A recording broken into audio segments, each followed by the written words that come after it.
Nós estamos aqui mais uma vez no mês de agosto, mês da família, e é com muita alegria e também muito temor que nós estamos aqui para falar para vocês sobre família, aquilo que Deus tem feito em nossa família, aquilo que nós já aprendemos e podemos então passar para outras pessoas também, aquilo que nós talvez precisamos passar que não foi muito bom e talvez você não precise passar por isso. Então, nós fomos desafiados a estar aqui mais uma vez e nós estamos felizes que você veio para ouvir mais do Senhor.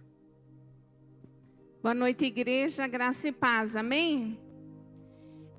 Como o Nani falou, é uma alegria estarmos aqui mais uma vez para poder compartilhar com vocês a palavra.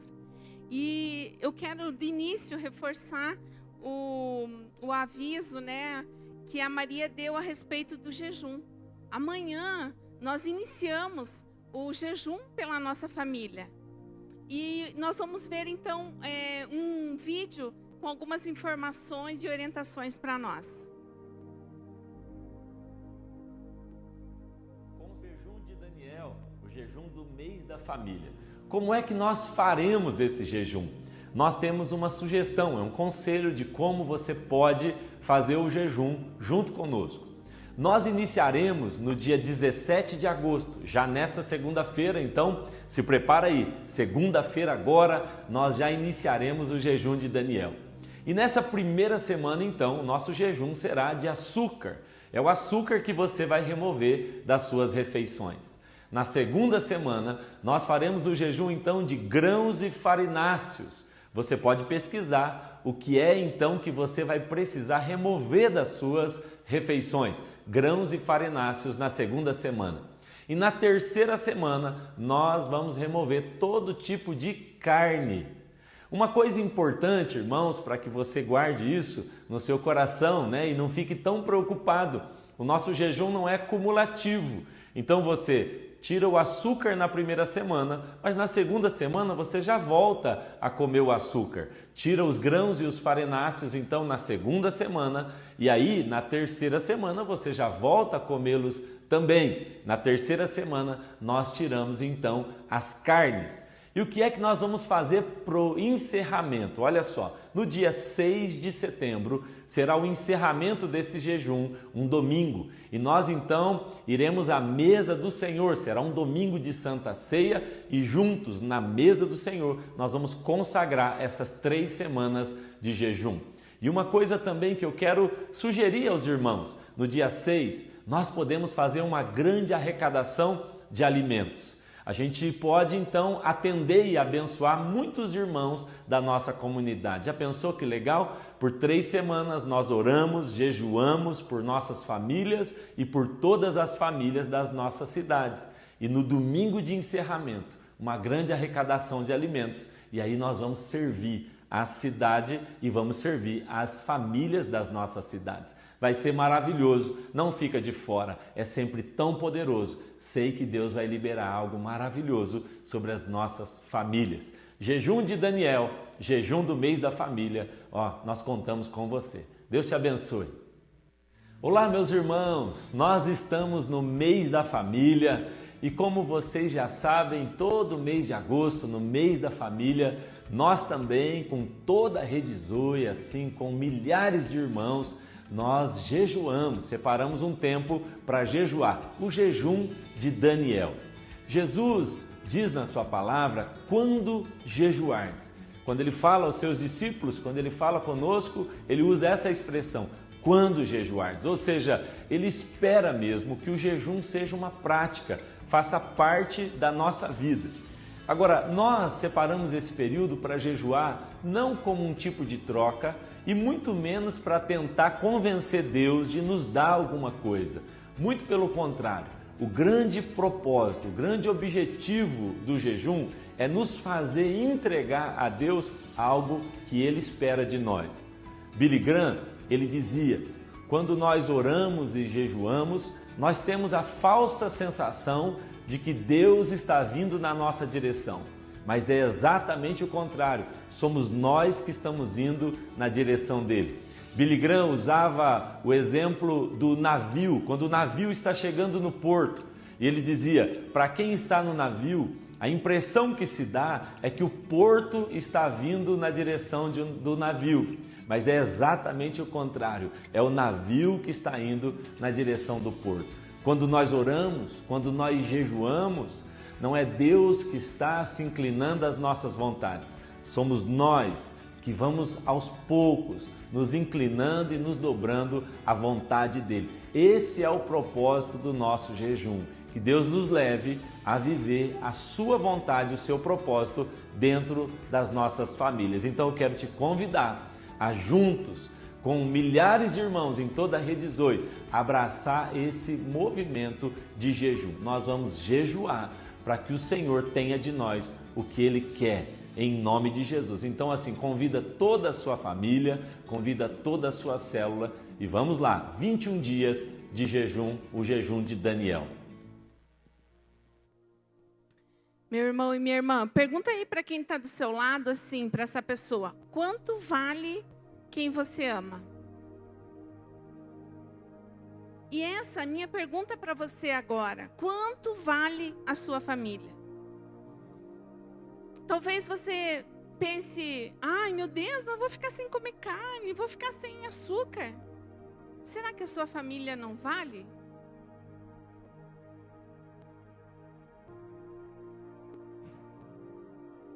Uma semana sem açúcar você vai morrer? Me perdoe, meu irmão, minha irmã. Você vai morrer, ficar uma semana sem carne? Quanto vale a sua família?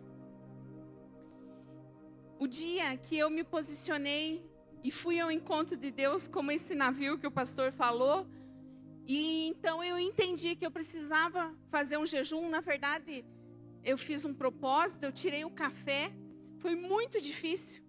Eu tentei barganhar com Deus de todas as formas. E Ele disse, Silvana, é o café. E eu aceitei esse desafio. Eu entendi que a minha família era muito valiosa, meu marido, meus filhos, me posicionei. E houve uma transformação gigantesca na nossa casa. Em 4 meses, depois de 12 anos orando pelo Nani, né? Para ele se converter. Depois de 4 meses que eu havia feito esse propósito, o Nani foi para um encontro com Deus e se converteu. Não é uma barganha, como o pastor falou, mas é uma resposta de Deus a um posicionamento nosso. E nós precisamos nos posicionar nessa noite, meu irmão e minha irmã. Você está disposto a isso? E eu quero já desafiá-lo para começarmos esse jejum agora. Não amanhã. O faraó falou assim para Moisés, amanhã você manda as moscas embora. Por que nós vamos deixar para começar amanhã, se nós podemos começar agora? Amém? Quero que você feche os teus olhos. Quero que você convide todos da sua casa para fazer o jejum. As crianças também. Pais, o teu posicionamento é muito importante para as crianças. É muito importante que eles vejam vocês fazendo. Claro que eles vão fazer talvez de outra forma, mas você vai pedir sabedoria ao Senhor. Aqueles que vão fazer um voto com Deus e entenderam quanto que a sua família vale e vão fazer esse jejum, eu quero que você coloque a mão no seu coração para orarmos juntos.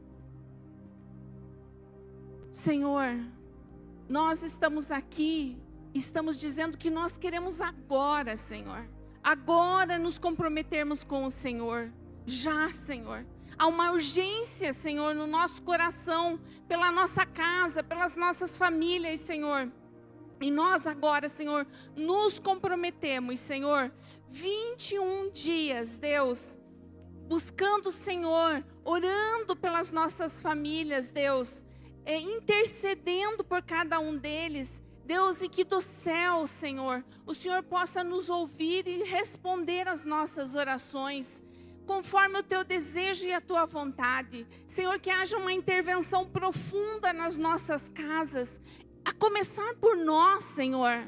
A começar por mim, Senhor. Nós te pedimos em nome de Jesus, Pai. Nós agora nos comprometemos, Senhor, com esses 21 dias, Deus, jejuando pela nossa família, Pai, no nome de Jesus. Amém. Na verdade, eu preferia começar amanhã, mas acabei de fazer o voto, então já começamos. Eu quero começar lendo 2 textos com vocês. Primeiro é Efésios 6:12. Acho que vai ser projetado aí, isso. Que fala assim: pois nós não estamos lutando contra seres humanos, mas contra as forças espirituais do mal, que vivem nas alturas, isto é, os governos, as autoridades e os poderes que dominam completamente este mundo de escuridão. E o segundo texto é Gênesis 3:13. Gênesis 3:13 fala assim: então o Senhor Deus perguntou à mulher: o que foi que você fez? A mulher respondeu: a serpente me enganou e eu comi. Feche teus olhos, eu quero orar mais uma vez. Senhor Deus, nós te pedimos nesse momento, Senhor, que o Senhor nos ajude, Pai, a entender aquilo que o Senhor quer falar conosco nessa noite. Que o Senhor nos ajude a lutar essas lutas que não são contra seres humanos, mas contra autoridades, poderes que nós sozinhos não conseguimos dominar.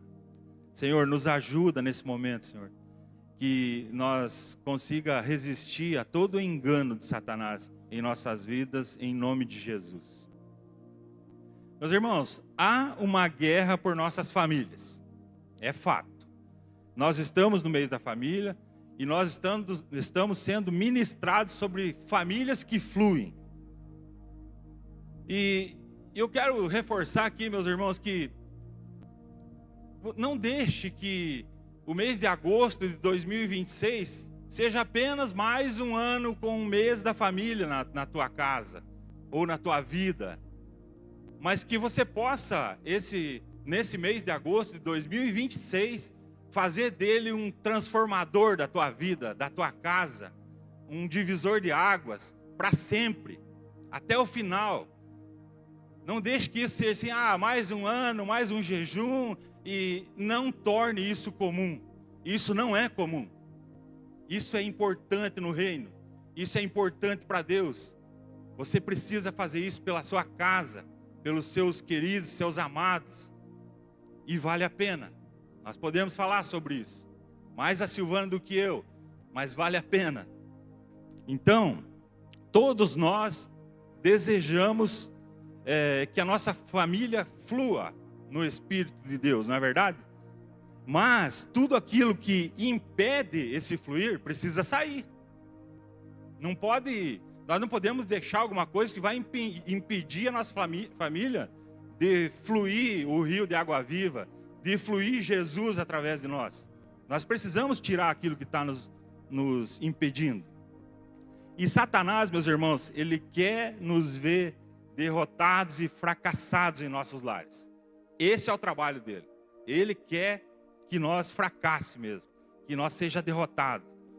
E nós já sabemos que nesse mês, no mês de agosto, nós enfrentamos lutas, desafios, dificuldades de uma forma mais intensa, porque nós sempre estamos encontrando lutas, nós sempre estamos lutando, temos dificuldade, mas no mês que nós jejuamos pelas nossas famílias, nós recebemos essa intensidade maior, uma afronta que ele quer nos derrubar, ele quer que nós fracasse até nisso, até na tentativa de ter essa família que flui no Senhor. Há uma luta, meus irmãos, no reino espiritual, sendo travada agora, nesse momento, por cada família que está aqui representada. E isso, meus irmãos, acontece nós estando cientes dessa luta ou não. Vai ser travada essa guerra. Eu tinha colocado aqui que nos próximos dias nós iniciaremos o jejum de Daniel, mas nós acabamos de começar. Mas o meu conselho, o meu alerta para você é: entre nessa guerra. Não deixe passar a oportunidade. Lute por sua família, lute por sua casa. Vale a pena. A nossa casa só será melhor, meu irmão e minha irmã, feliz, cheia de amor, cheia da presença de Deus, com um ambiente de céu lá dentro, se nós nos posicionarmos hoje, agora. Mas a notícia boa, então, que tem que ter, né, é que essa guerra já está ganha para nós. Já está ganha.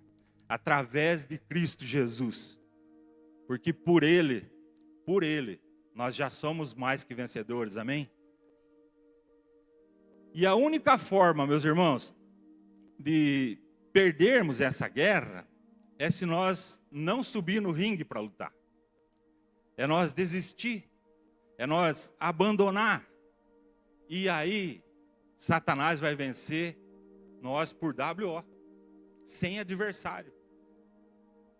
Não precisa nem lutar ele, na verdade. Nós já somos derrotados, porque nós abandonamos ou desistimos. Não deixe isso acontecer, meu irmão. Nós não vamos fazer isso. Nós vamos para a guerra. Amém? Você vai para a guerra, sim ou não? A sua família vale a pena, sim ou não? Amém. Acho que vocês estão muito quietinhos para essa guerra que está acontecendo. E eu quero despertar vocês para ela mesmo. Nós percebemos nos últimos dias que há um movimento espiritual acontecendo. Vocês percebem que há um movimento espiritual acontecendo, sim ou não? Então, bata aí no seu irmão que está do seu lado e diga: você está percebendo? E algo chamou muito a minha atenção. Aconteceram muitos afogamentos seguidos. Eu não sei se você sabe, mas no prazo de uma semana, muitas pessoas morreram afogadas. Morreu um menino em Pinhais, em uma semana, que eu soube. Morreu uma moça no norte do Paraná, numa cachoeira. Morreu um turista em Foz do Iguaçu, nas Cataratas. Morreu um homem no Lago Municipal de Guaraniaçu. E acredito que a maioria de vocês saibam que morreu um jovem aqui na nossa cidade. Eu falei, isso não é normal. Tem algo acontecendo no reino espiritual. Eu falei para o Nani, está acontecendo alguma coisa. O que está acontecendo? E falei com o Nani, falei com algumas pessoas. Porque sempre que acontece no natural, já aconteceu no espiritual. E eu ficava pensando, Deus, o que está acontecendo? O que isso significa? E com tudo isso, eu pude entender que nesse mês da família, a nossa guerra vai ser diferente do que dos outros anos. Satanás não vai atacar as nossas famílias de uma forma geral, não. Não, ele não vai fazer isso. Ele vai tentar neutralizar você. Fala aí para quem tem do seu lado, você. Satanás vai tentar neutralizar você. É isso que ele quer fazer, nos afogando com o seu engano. Será que você não está se afogando, meu irmão e minha irmã, com o engano de Satanás? Ele sabe que, como num jogo de xadrez, ele precisa de estratégias para chegar até nós. Coisas muito explícitas, nós já vamos recusar de cara. Então, ele precisa de uma estratégia. Ele sabe que o engano já deu certo uma vez. E que se eu e você não estivermos atentos, nós vamos cair como Eva caiu. Lembra, nós lemos ali. Eva disse assim, a serpente me enganou e eu comi. Será que nós não temos estado enganados com relação à nossa casa, à nossa família? Será que você não está se afogando sem perceber, se debatendo, sofrendo, talvez morrendo? Satanás sabe que se ele nos enganar, a nossa família estará em ruínas.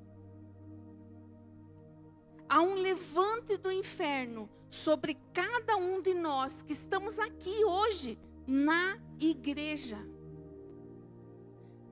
Esse recado que nós viemos dar não é para as pessoas de fora, não é para o mundo, é para você. É para você, meu irmão e minha irmã. Então, fala aí para o seu amigo do lado, cuidado com o engano. Satanás, ele não precisa nos tirar da igreja. Ele não precisa nos convencer de que Deus não existe, porque isso nós sabemos que Ele existe. Mas Ele precisa de uma coisa: que nós tenhamos os olhos fechados pelo engano para as nossas falhas na nossa família. Apontamos o dedo e disparamos. O problema são eles, Silvana. Lá na minha casa o problema é o meu cônjuge.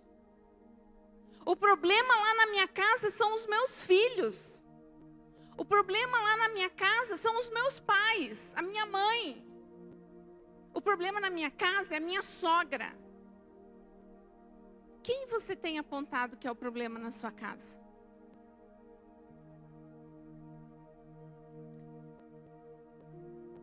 Você já pensou assim? Ah, se o meu marido mudasse, pronto, tudo estava resolvido na minha casa. Será? Não, porque se os meus filhos viessem na igreja, será?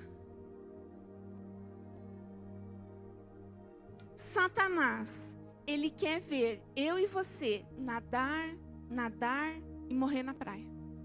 Essa é a estratégia dele.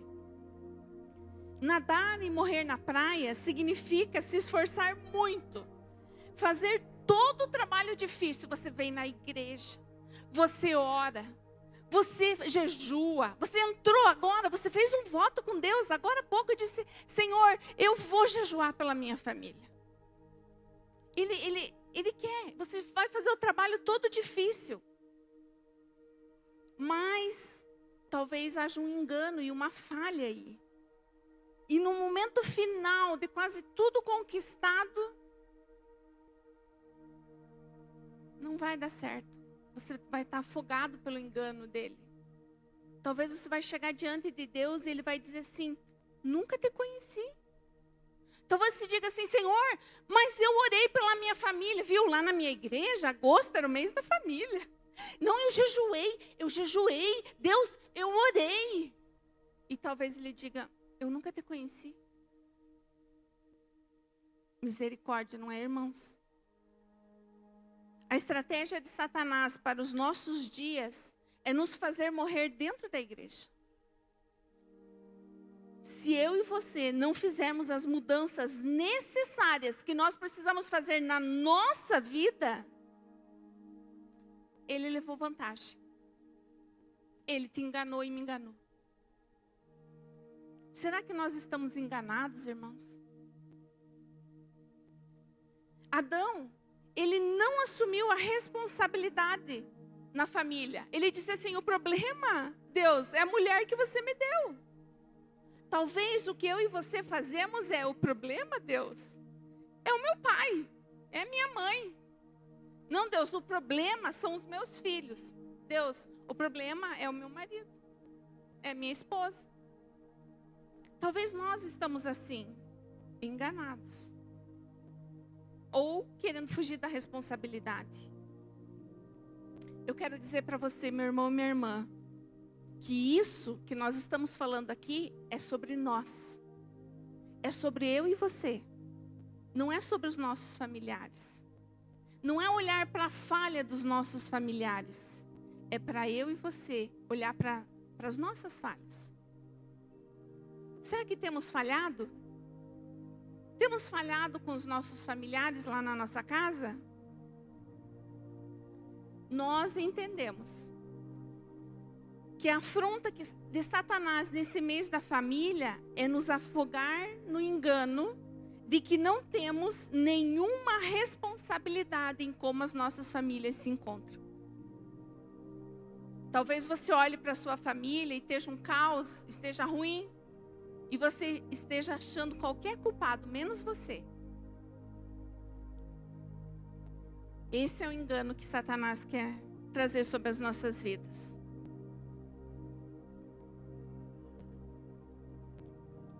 Meu irmão, você tem errado na sua casa? Você tem falhado? Você conseguiu pensar em alguma coisa que você tem errado ou tem falhado? Porque, meus irmãos, chegou a hora de nós parar de se debater, porque nós estamos morrendo. Satanás, ele está nos afogando. Mas, meus irmãos, há uma maneira de sermos salvos. Existe uma boia salva-vidas para nós, e ela se chama arrependimento. A orientação do Senhor para nós hoje é: arrependei-vos. É isso. Talvez você está pensando, mas o que eu fiz de errado? Onde eu errei? Onde eu tenho falhado? Nós queremos agora ajudá-lo a ver onde existe uma possibilidade de erro na sua vida, na sua família, na sua casa. Nós vamos falar sobre o nosso erro, alguns. E o primeiro erro que pode estar acontecendo, e é grave, é não orar pelas nossas famílias. 1 Samuel 12, 23 fala assim, ó: quanto a mim, longe de mim que eu peque contra o Senhor, deixando de orar por vós. Meus irmãos, nós somos muito bons em reclamar, murmurar. Nós contamos tudo que acontece conosco aos outros, mas nós não falamos nada para Deus. Nós não vamos, se ajoelhamos e oramos para Deus. Muitos fazem isso. E nós falhamos, meus irmãos, quando não oramos por nossa família. É uma falha. Se você não tem orado pela sua família, está aí uma falha, um erro. Quantas vezes, meus irmãos, nós pedimos oração às pessoas por conversão de um familiar, pela saúde de muitos da nossa família, pelas nossas finanças da nossa casa, pelos filhos, pelo cônjuge, pelos pais, mas nós mesmos não oramos. Pedimos oração, mas não oramos. É uma falha, é um erro grave. A oração, meus irmãos, é o caminho de conexão com aquele que tem poder para intervir, orientar, corrigir, sustentar e, quando necessário, transformar também o coração de quem ora. Se for preciso, ele faz. Você tem orado pela sua família, meu irmão? Talvez nunca, talvez pouco. Olha para dentro de você. Outro erro que, porventura, pode estar acontecendo em alguma família ou alguma vida que está aqui presente hoje, é não cuidar dos familiares. 1 Timóteo 5:8 fala assim: se alguém não cuida dos seus parentes, especialmente dos da própria família, negou a fé e é pior do que um descrente. A fé cristã, meus irmãos, não é apenas teoria ou um discurso na igreja, não. Ela se prova no dia a dia. Dia após dia. No trato com pais, com os filhos, com o cônjuge mesmo. Meus irmãos, nós podemos morar na mesma casa e ser cada um por si. E isso tem demais por aí. Só participa da mesma casa. Isso é muito triste. Mas tem. E não são poucas. Quando, meus irmãos, nós não nos preocupamos com o outro, com as suas emoções, com seus sentimentos, ou com as suas necessidades, falhamos. Mais uma vez. Não adianta, meus irmãos, nós ter boa reputação na rua, na igreja, se dentro da casa há um abandono afetivo, um abandono emocional ou até material mesmo. Não adianta ser bonzinho na rua e na igreja só. Nós precisamos ser bons em casa. Em todas as áreas. Às vezes, algumas vezes nós ouvimos assim: seu pai é muito legal. Ficamos surpresos e até assustados muitas vezes. Pois esse pai que as pessoas conhecem, nós não conhecemos. Talvez não seja seu pai, você que está ouvindo isso do seu pai, mas talvez seja o seu filho que está ouvindo isso de você, que é pai. Isso é muito grave. Nós poderíamos até pedir assim: você pode me apresentar esse pai aí, porque esse aí que você está falando eu não conheço. Talvez seus filhos estejam órfãos de pais vivos. Sabe quando? Quando os pais vivem pendurados no celular. Por exemplo. Existem outras coisas, mas isso é um exemplo. Não dá bola para o filho. Não quer saber como que está. Se está bem, se não está. Está dando comida, está bom. Está dando quarto para dormir, está bom. Está dando roupa, está bom. Não é só isso. Não são só coisas materiais.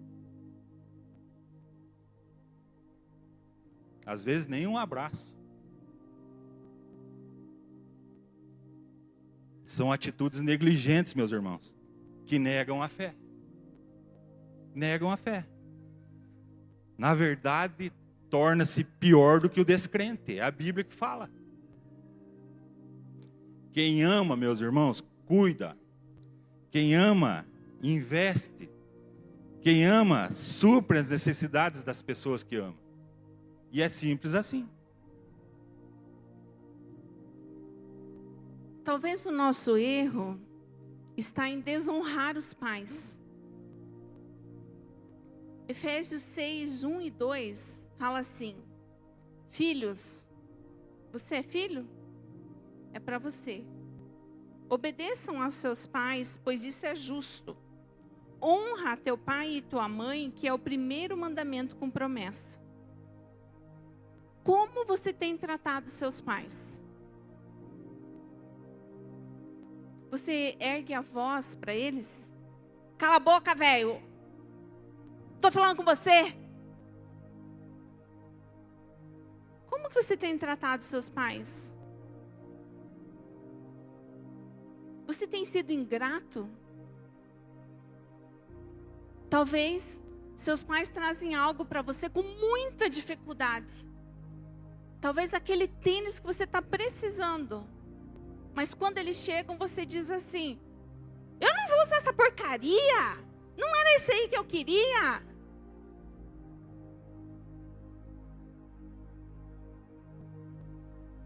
Lembre-se, a honra não depende dos acertos ou o erro deles.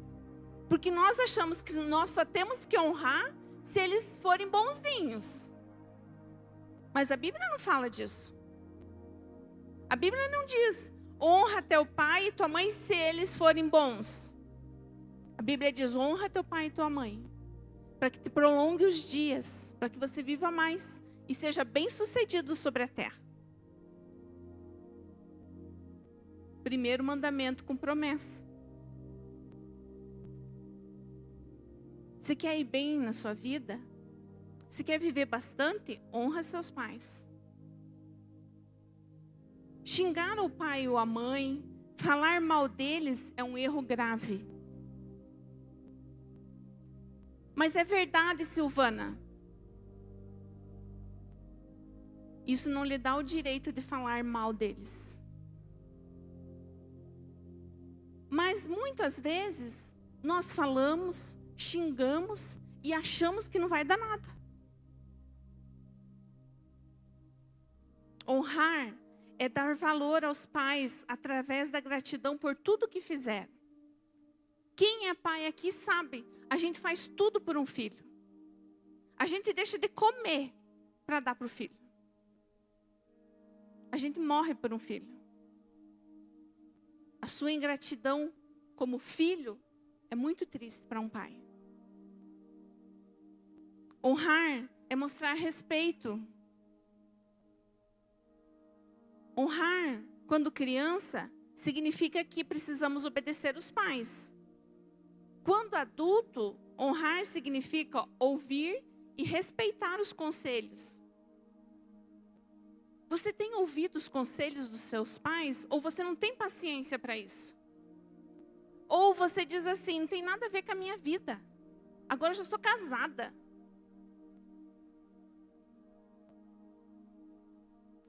Você não precisa obedecer o que eles falam depois de casado. Mas você precisa ouvi-los.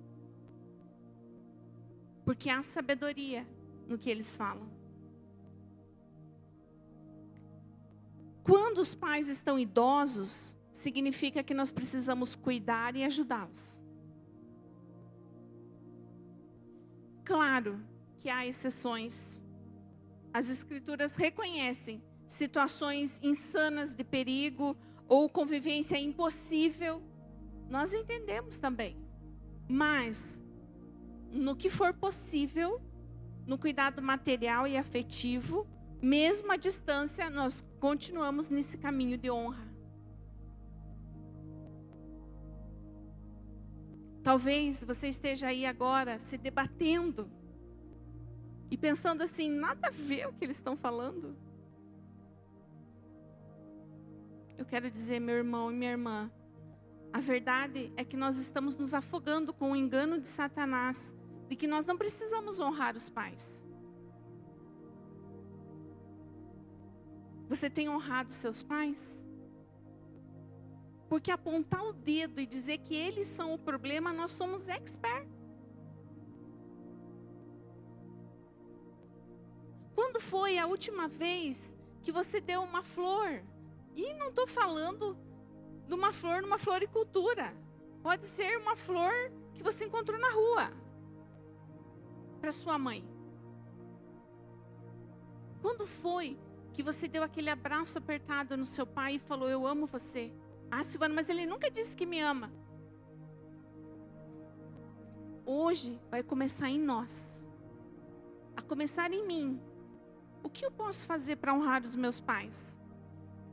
Quando você sair daqui, o que você pode fazer para honrar os seus pais? Talvez você já não tenha mais pais. Mas tem alguém que você considera. E você pode fazer pela vida dessa pessoa algo.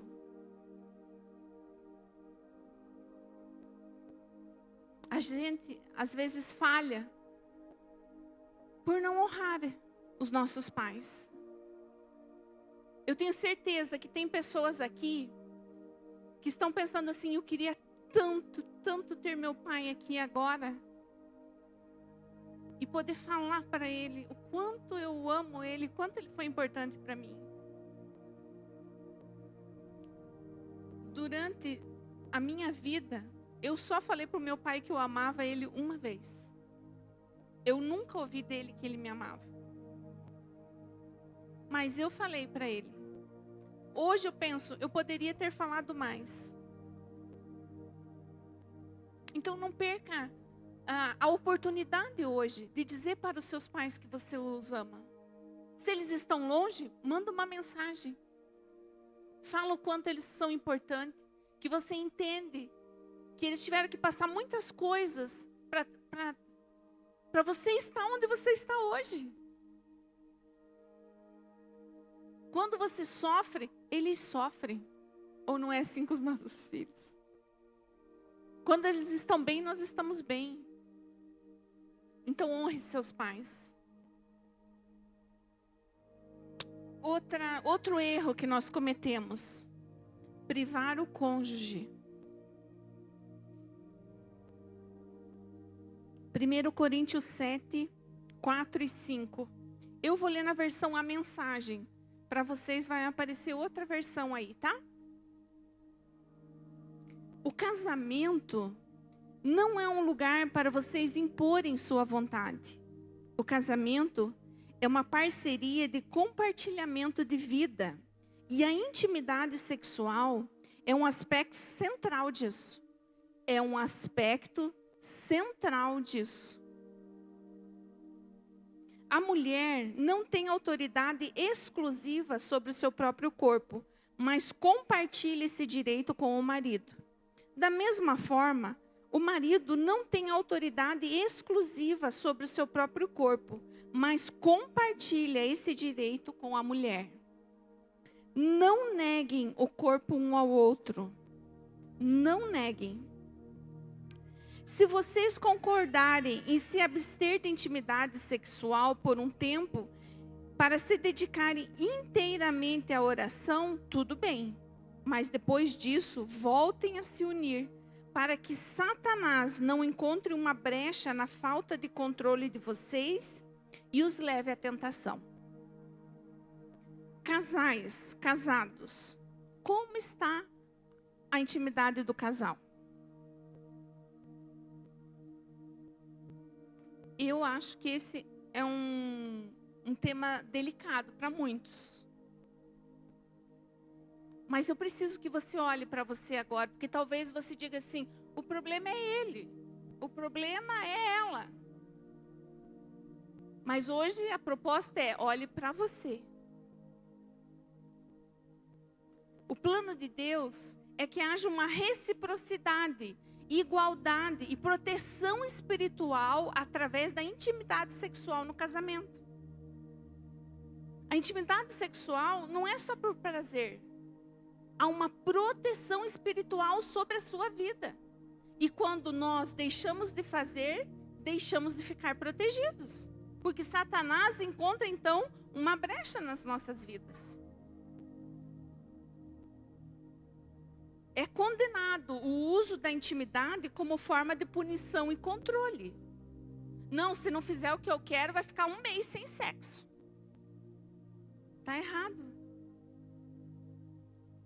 Não use isso como arma no seu casamento.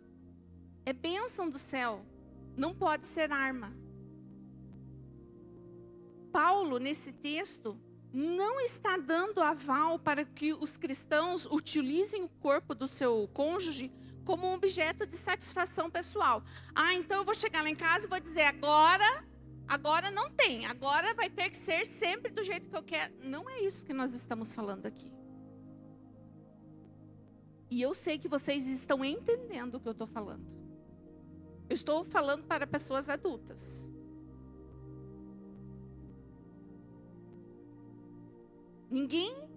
Nenhum homem tem autorização para chegar e impor e usar o nosso nome dizendo, o Nani e a Silvana falaram.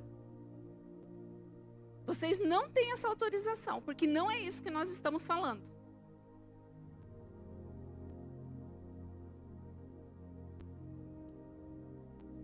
Olha só, Paulo, ele está falando, ele está nos dizendo que o único que pode usufruir daquele corpo é o cônjuge.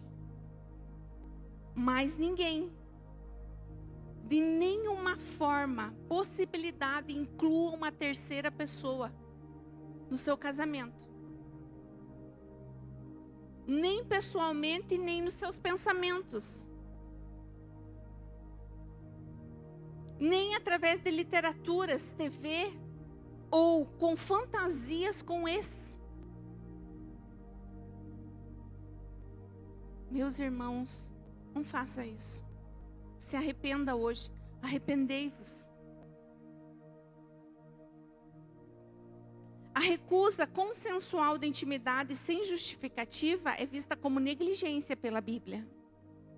O sexo é para conexão e prazer e proteção espiritual.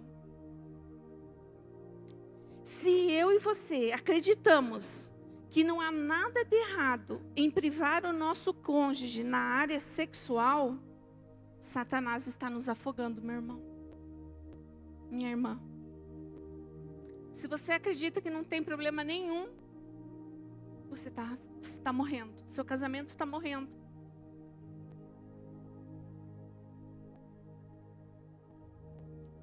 Satanás nos afogando, nossa família não vai fluir.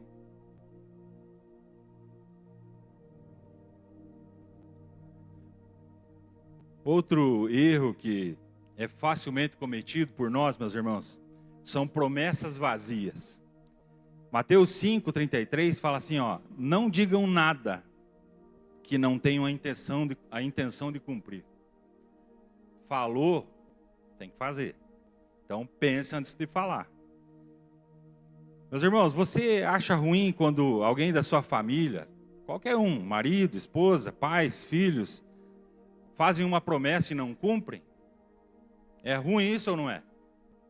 É muito ruim. As promessas vazias e juramentos falsos destroem a credibilidade. Como assim, ó, por exemplo, o pai nunca mais vai fazer isso, mas faz. À tarde eu levo você no parquinho para brincar, mas não levo. Eu já jogo lixo, mãe, mas não joga. Falam, mas não fazem. É frustrante. Muito frustrante. O próximo passo disso tudo, meus irmãos, é ninguém mais acreditar naquilo que você fala. Porque você fala e não cumpre. Você promete e não faz. Daqui a pouco, ninguém mais acredita em você. E isso é uma tragédia na vida de alguém, não é verdade?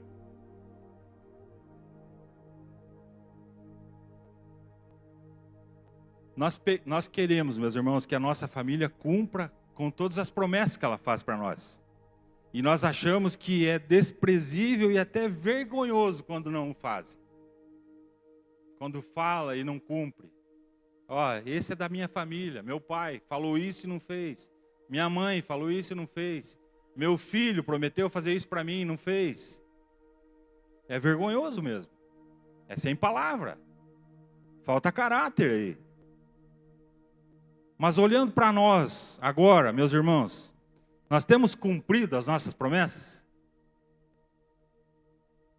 Nossa família, nossos filhos estão nos olhando e nos vendo como um referencial. É isso que acontece. Que tipo de referencial temos sido diante das promessas feitas? Como? Como está? Nós queremos uma família que flui, todos querem, é óbvio. Uma família abençoada. Mas muitas vezes continuamos sendo irresponsáveis, fazendo promessas vazias aos nossos queridos. Não vai fluir. Sua família não vai fluir se isso acontece lá dentro. Chega desse engano, meu irmão. Isso é coisa de Satanás.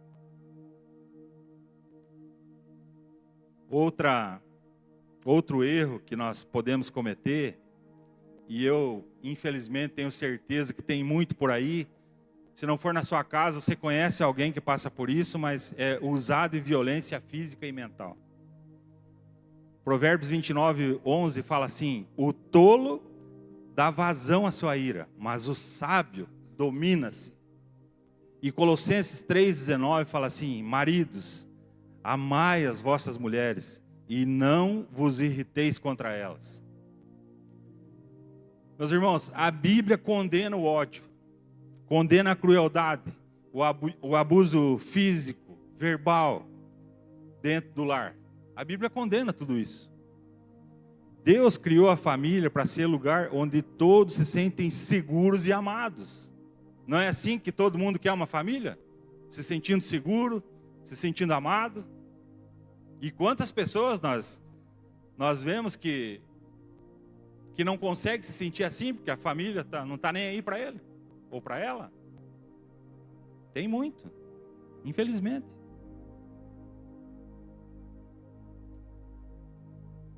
A violência doméstica, meus irmãos, destrói essa bênção de Deus, que é a família.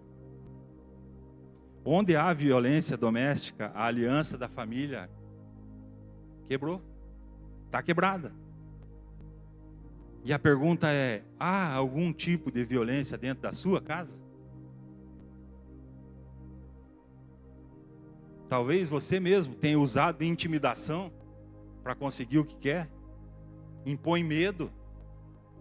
Tenta silenciar ou controlar seus pais, seus filhos, seus avós ou o seu cônjuge. Chega, meus irmãos, desse ambiente hostil. Não é bom para ninguém. Dê espaço para que seus familiares tirem suas dúvidas e pensem, sem criar esse ambiente de tribunal. Existem pessoas que não conseguem nem pensar em casa. Não dá tempo. É bombardeio em cima de bombardeio. Ninguém consegue ser feliz numa família dessa, numa casa dessa. E muito menos essa família vai fluir no espírito. Não vai. Não vai rolar. Se acreditamos, meus irmãos, que podemos ser violentos com nossa família e continuamos como se nada tivesse acontecido, com certeza Satanás está nos afogando, levando a nossa família à morte. E vai morrer mesmo.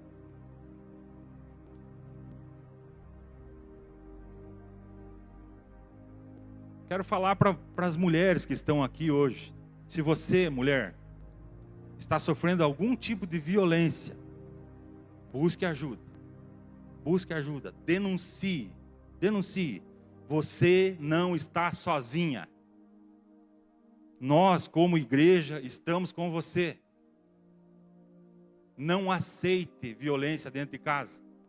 Talvez por medo do marido.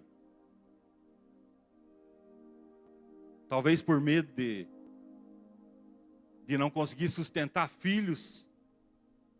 Muitas apanham em casa e ficam com o marido porque se sair seus filhos vão passar necessidade. Nós estamos como igreja junto com você. Não tenha medo, denuncie.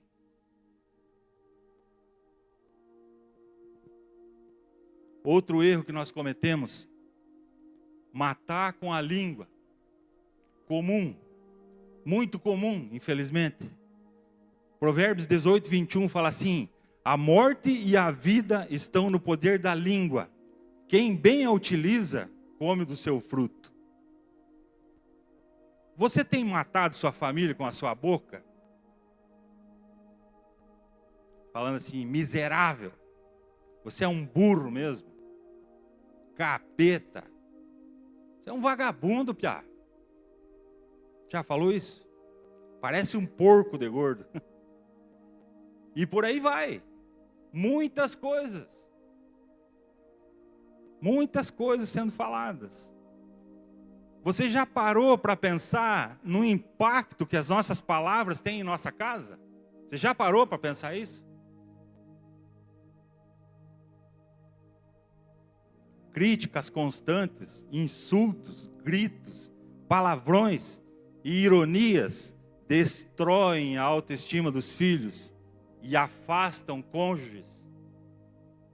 Ninguém quer viver perto de uma pessoa assim. Não vai aguentar por muito tempo. E a sua família vai ruir. Jamais vai fluir.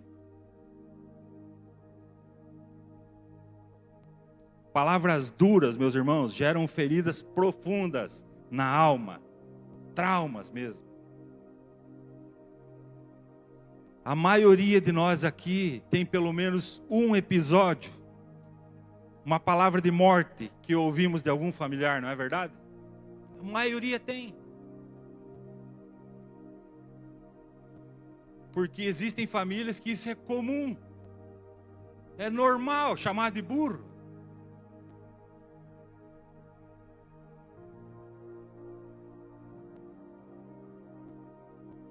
Nem por brincadeira. Nem por brincadeira.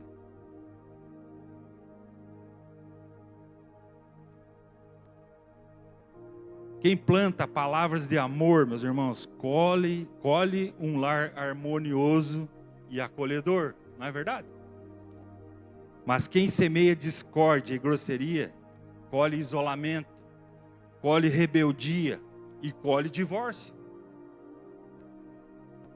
Que tipo de palavras, meus irmãos, nós estamos plantando em nossas casas?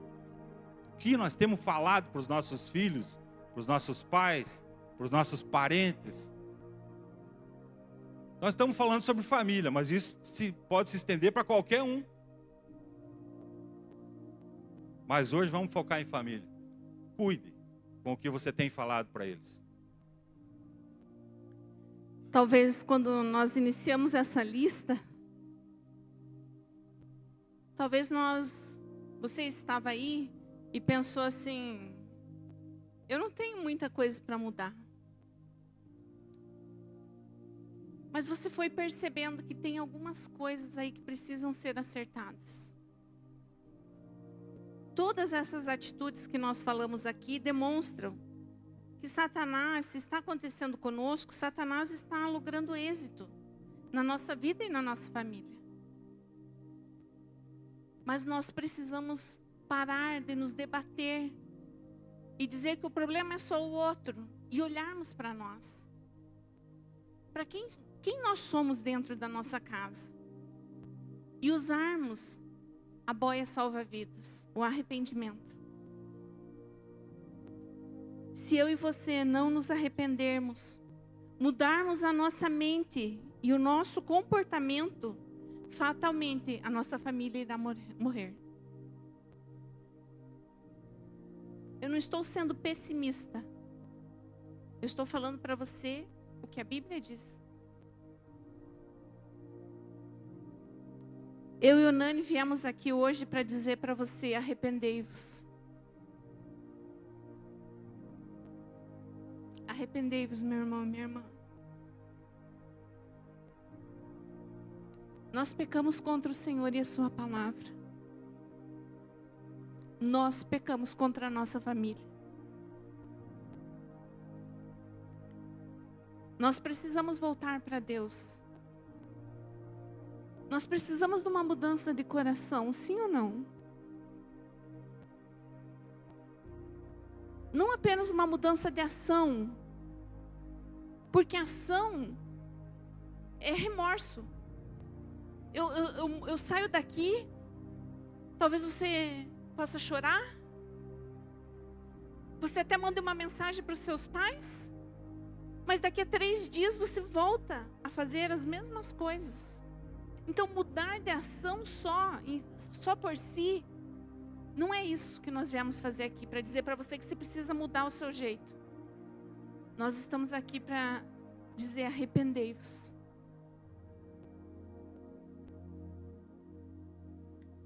Chega de religiosidade, de dizer eu sou perfeita e minha família, o problema são eles, é ele. Chega de acharmos que somos perfeitos e os problemas são nossos familiares. Como têm sido os seus relacionamentos dentro da sua casa? Há diálogo? Ou só celular? Celular é uma bênção, mas está fazendo algo muito ruim nas famílias. Não se conversa mais. Como foi seu almoço hoje de domingo em família? Cada um num celular? Ou vocês conversaram? Falaram como que foi a semana? Quais que foram as dificuldades? Aquilo que você superou? Aquilo que você alcançou, as suas conquistas, as suas vitórias? Mas às vezes, os nossos amigos sabem, mas a nossa família não sabe.